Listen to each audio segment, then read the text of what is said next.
ನಿನ್ನ ಕರ್ಮಕಾಂಡ ಏನು ಅನ್ನುವಂಥದ್ದು ನಾನು ಮೊಬೈಲಲ್ಲಿ ಇದೆ, ಬಿಡುಗಡೆ ಮಾಡ್ತೀನಿ. ಮೊಬೈಲಲ್ಲಿ ಏನಿದೆ ಬಿಡುಗಡೆ ಮಾಡಲಿ ಅಂತ ಇದೆಯಲ್ಲ, ಸ್ಟೇ ತಗೊಂಬಂದಿರೋದು ಹೇಳೋ. ಪೆನ್ ಡ್ರೈವ್ ಇದೆ, ವಿಡಿಯೋಸ್ ಇದೆ, ಇನ್ನೊಂದಿದೆ ಅಂತ ನಿಂಗೆ ಭಯ ಯಾಕೆ? ನೀನು ಭಾಳ ಯೋಗ್ಯನಾಗಿದ್ದರೆ, ನೀನು ಯಾರ ಹೆಣ್ಣು ಸವಾಸ ಇಲ್ಲ ಅಂದಿದ್ರೆ ಅನ್ನುವಂಥದ್ದಿದ್ದರೆ ನಿನ್ನ ಹೆಂಡ್ತಿನ ಕರ್ಕೊಂಬಂದು ಮಾಧ್ಯಮದ ಮುಂದೆ ಹೇಳಿಕೆ ಕೊಡಿಸು. ನಿನ್ನ ಹೆಂಡ್ತಿದೇನಾರು ಇದೆಯಾ? ನಿನ್ನ ಮಗಳದೇನಾರು ಇದೆಯಾ? ನೀನು ದೊಡ್ಡ ಮಗಳಿದ್ದಾಳೆ, ನಿನ್ನ ಮಗಳದೇನಾರು ಇದೆಯಾ? ನಾವು ಲೋ ಲೆವೆಲ್ ಇಳಿದೇ ಅವ್ರಿಗೆ ಉತ್ತರ ಕೊಡಬೇಕಾಗುತ್ತೆ. ಒಬ್ಬ ಮುತ್ಸದಿ, ಒಬ್ಬ ಹಿರಿಯ ರಾಜಕಾರಣಿ ತನ್ನದೇ ಪಕ್ಷದ ರಾಜಕಾರಣಿಯನ್ನ ಹನಿ ಟ್ರ್ಯಾಪ್ ಎನ್ನುವಂತಹ ಒಂದು ಬಲೆಗೆ ಬೀಳಿಸಿ ಆತನನ್ನು ಎದರಿಸಿ ರಾಜಕಾರಣ ಮಾಡೋದು ಇವತ್ತಿನ ರಾಜಕಾರಣ. ಮತ್ತೊಬ್ಬ ಸಾಹುಕಾರನಂತಹ ಫ್ಯಾಮಿಲಿಯನ್ನ ಸದ್ದಡಗಿಸೋದು ಇವತ್ತಿನ ರಾಜಕಾರಣ. ಪ್ರತಾಪ್ ಸಿಂಹನಂತಹ ರಾಜಕಾರಣಿಯನ್ನ ಇಲ್ಲಿ ನೋಡು ಪ್ರತಾಪ್ ಸಿಂಹ, ಈ ಮೊಬೈಲ್ ನೋಡು, ಈ ಮೊಬೈಲ್ನಲ್ಲಿ ನಿನ್ನ ಎಲ್ಲ ಚರಿತ್ರೆ ಇದೆ. ಕರ್ಮಕಾಂಡ ಏನು ಅನ್ನುವಂಥದ್ದು ನಾನು ಮೊಬೈಲಲ್ಲಿ ಇದೆ, ಬಿಡುಗಡೆ ಮಾಡ್ತೀನಿ. ಸ್ನೇಹಿತರೆ, ಈ ಸಂಜೆ ನ್ಯೂಸ್ಗೆ ಸ್ವಾಗತ. ಇವತ್ತಿನ ರಾಜಕಾರಣ ಹೇಗಿದೆ ಅಂದರೆ ಅದ್ರ ಬಗ್ಗೆ ವಿವರಿಸ್ತಾ ಹೋಗ್ತೀನಿ ನೋಡಿ. ಒಂದು ಕಾಲದಲ್ಲಿ ದೇವರಾಜ ಅರಸು, ರಾಮಕೃಷ್ಣ ಹೆಗಡೆ, ವೀರೇಂದ್ರ ಪಟೇಲು, ನಿಜಲಿಂಗಪ್ಪರು ಅಂತ ಕಾಲ ಎಂತಹ ಅದ್ಭುತವಾದಂಥ ಒಂದು ರಾಜಕಾರಣ. ಆ ವಿಧಾನಸೌಧಕ್ಕೆ ಒಂದು ರೀತಿಯ ಮುಕುಟದಂತೆ ಇದ್ರು ಈ ರಾಜಕಾರಣಿಗಳು. ಅಷ್ಟೇ ಯಾಕೆ, ನಾವು ನೀವು ನೋಡ್ಕೊಂಡ್ಬಂದಂತಹ ರಾಜಕಾರಣಿಗಳನ್ನೇ ತೆಗೆದುಕೊಳ್ಳೋಣ. ದೇವೇಗೌಡರಾಗಿರ್ಬೋದು, ಧರ್ಮಸಿಂಗ್ ಅವರು ಆಗಿರ್ಬೋದು, SM ಕೃಷ್ಣ ಅವರು, ಜೊತೆಯಲ್ಲಿ ಬಂಗಾರಪ್ಪನವರು. ಸೊ ಹೀಗೆ ಸಾಕಷ್ಟು ಜನ ರಾಜಕಾರಣಿಗಳು ಅವರ ರಾಜಕಾರಣವನ್ನು ನೋಡೋದೇ ಒಂದು ಚೆಂದ ಅನಿಸುತ್ತೆ.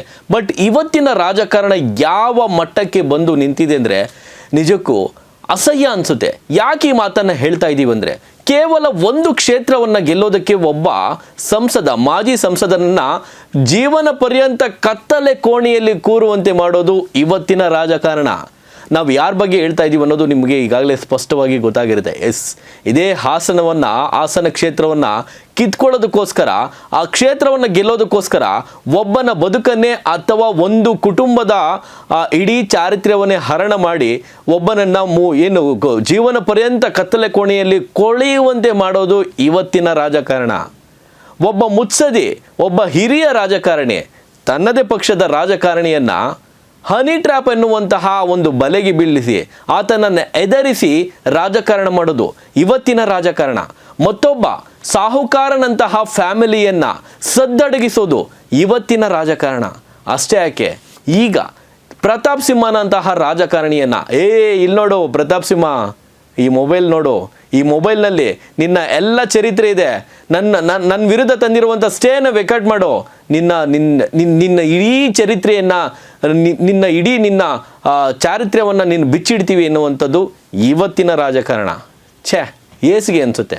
ಒಂದು ಕಡೆ ನೋಡಿ, ಈ ರೀತಿ ಲಕ್ಷ್ಮಣ್ ಅವರು ಒಂದು ಕಡೆ ಹೇಳಿದ್ರೆ, ಮುಗಿದೊಂದು ಕಡೆ ಪ್ರತಾಪ್ ಸಿಂಹ ನಾನೇನು ಕಮ್ಮಿ ಅಲ್ಲ ಎನ್ನುವಂತೆ ಮಗಳ ಬಗ್ಗೆ, ಹೆಂಡತಿ ಬಗ್ಗೆ ಯಾರನ್ನೂ ಬಿಟ್ಟಿಲ್ಲ. ಇದು ಇವತ್ತಿನ ರಾಜಕಾರಣ. ನಾವು ಯಾಕೆ ಈ ಮಾತನ್ನು ಹೇಳ್ತಾ ಇದ್ದೀವಿ ಅನ್ನೋದನ್ನು ವಿವರಿಸ್ತಾ ಹೋಗ್ತೀವಿ. ಅದಕ್ಕೂ ಮುಂಚೆ ಈ ವಿಡಿಯೋವನ್ನೊಮ್ಮೆ ನೋಡ್ಕೊಂಬನ್ನಿ. ಇವನು ಯೋಗ್ಯನಾಗಿದ್ದರೆ, ಒಬ್ಬನಿಗೆ ಹುಟ್ಟಿದ್ರೆ ನಾಳೆ ಮಾಧ್ಯಮದ ಮುಂದೆ ಬಂದು ಡಿಬೇಟ್ ಮಾಡೋಣ. ನನ್ನ ವಿರುದ್ಧ ತಂದಿರುವಂಥ ಸ್ಟೇನ ವೆಕೇಟ್ ಮಾಡು.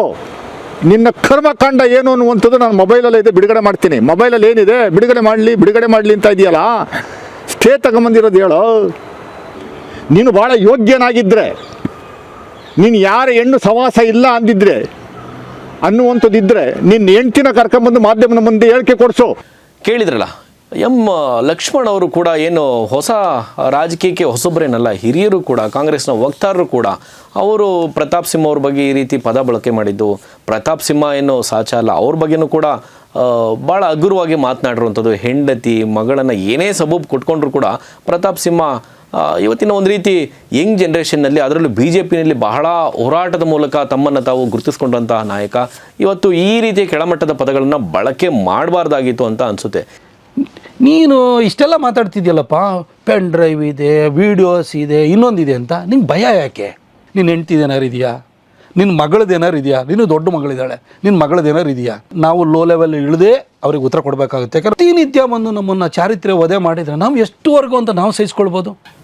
ನೋಡಿದ್ರಲ್ಲ, ಹಿರಿಯ ಕಾಂಗ್ರೆಸ್ನ ವಕ್ತಾರರಾದಂಥ ಎಂ ಲಕ್ಷ್ಮಣ್ ಅವರ ಮಾತನ್ನು ಕೂಡ ನೀವು ನೋಡಿದಿರಿ. ಜೊತೆಯಲ್ಲಿ ಪ್ರತಾಪ್ ಸಿಂಹ, ಮಾಜಿ ಸಂಸದರಾದಂಥ ಪ್ರತಾಪ್ ಸಿಂಹ ಅವರ ಮಾತನ್ನು ಕೂಡ ನೀವು ಕೇಳಿದಿರಿ. ಒಂದು ಕಡೆ ಎಂ ಲಕ್ಷ್ಮಣ್ ಅವರು ಹೇಳ್ತಾರೆ, ನೋಡು ಇಲ್ಲಿ ಪ್ರತಾಪ್ ಸಿಂಹ ನೀನು ತಂದಿರುವಂಥ ಸ್ಟೇನ ವೆಕೇಟ್ ಮಾಡಿಸು, ನಿನ್ನ ಕತೆ, ನಿನ್ನ ಪುರಾಣವನ್ನು, ನಿನ್ನ ಕರ್ಮಕಾಂಡವನ್ನು ನಾನು ಬಯಲು ಮಾಡ್ತೀನಿ ಅಂತೇಳಿ ಇಲ್ಲಿ ಹೇಳಿದರೆ, ಮಗದೊಂದು ಕಡೆ ಇದೇ ಪ್ರತಾಪ್ ಸಿಂಹ ಹೇಳ್ಕೊಳ್ತಾರೆ, ಖಾಸಗಿ ವಾಹಿನಿ ಒಂದರ ಸಂದರ್ಶನದಲ್ಲಿ ಹೇಳ್ತಾರೆ, ಓದ್ ಕಡೆ ಬಂದ ಕಡೆ ಎಲ್ಲ ನನ್ನ ಮೊಬೈಲೆಲ್ಲ ಇದಿದೆ ಅಂತ ಹೇಳಿ ನನ್ನ ಚಾರಿತ್ರ್ಯ ಹರಣ ಮಾಡ್ತಾರೆ. ಜೊತೆಯಲ್ಲಿ ಜನರಲ್ಲಿ ನನ್ನ ಬಗ್ಗೆ ಕೆಟ್ಟ ಅಭಿಪ್ರಾಯನ ಮೂಡಿಸುವಂಥ ಒಂದು ಪ್ರಯತ್ನ ಮಾಡ್ತಾರೆ. ಇದು ಚಾರಿತ್ರ್ಯ ಹರಣ ಆಗಿದೆ.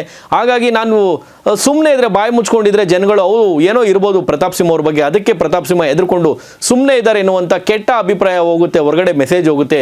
ಹಾಗಾಗಿ ನಾನು ಎಂ ಲಕ್ಷ್ಮಣ್ ಅವ್ರ ಬಗ್ಗೆ ಈ ರೀತಿ ಕಟುವಾಗಿ ಮಾತನಾಡಲೇಬೇಕು ಅನ್ನುವಂಥ ಮಾತುಗಳನ್ನು ಕೂಡ ಪ್ರತಾಪ್ ಸಿಂಹ ಅವರು ಆಡಿದಂಥ ಒಂದು ಮಾತನ್ನು ಸಮರ್ಥನೆ ಮಾಡ್ಕೊಳ್ತಾರೆ. ಇಲ್ಲಿ ಎಂ ಲಕ್ಷ್ಮಣ್ ಅವರ ಹೆಂಡತಿ, ಮಗಳ ಬಗ್ಗೆ ಪ್ರತಾಪ್ ಸಿಂಹ ಮಾತಾಡಿದ್ರೆ, ಅದಕ್ಕೆ ತದ್ವಿರುದ್ಧವಾಗಿ ಎಂ ಲಕ್ಷ್ಮಣ್ ಅವರು ಕೂಡ ಪ್ರತಾಪ್ ಸಿಂಹ ಅವರ ಹೆಂಡತಿ ಬಗ್ಗೆ ಮಾತನಾಡಿರುವಂಥದ್ದು, ನಿನ್ನ ಹೆಂಡತಿ ಲೆಟ್ರ್ ಬರೆದಿರುವಂಥದ್ದು, ಜೊತೆಯಲ್ಲಿ ನೀನು ಕುಡ್ಕೊಂಬಂದು ಮಾಡುವಂಥ ಕೆಲಸಗಳು, ನಿನ್ನ ಹೆಂಡತಿಯನ್ನು ನಿನಗೆ ತಾಕತ್ತಿದ್ರೆ ಬಂದು ಮಾಧ್ಯಮದ ಮುಂದೆ ನಿಲ್ಲಿಸು, ನಿನ್ನ ಹೆಂಡತಿ ನಿನ್ನ ಬಗ್ಗೆ ಏನು ಆ ಒಂದು ದಾಟಿನಲ್ಲಿ ನಿನ್ನ ಚಾರಿತ್ರ್ಯವನ್ನೇ ನಿನ್ನ ಹೆಂಡತಿ ಬಿಚ್ಚಿ ಇಡ್ತಾರೆ ಎನ್ನುವಂಥ ಒಂದು ದಾಟಿನಲ್ಲಿ ಹೇಳಿರುವಂಥದ್ದು. ನಿಜಕ್ಕೂ ಇದೊಂದು ರೀತಿ ನಾಚಿಕೆಗೇಡಿನ ರಾಜಕಾರಣ ಅಂತ ಹೇಳ್ಬೋದು. ನಾನು ಆಗಲೇ ಹೇಳಿದಾಗೆ ಈ ರಾಜ್ಯ ಎಂತೆಂಥ ರಾಜಕಾರಣಿಗಳನ್ನ ನೋಡ್ಕೊಂಡು ಬಂದಿರುವಂಥ ರಾಜ್ಯ ಇದು.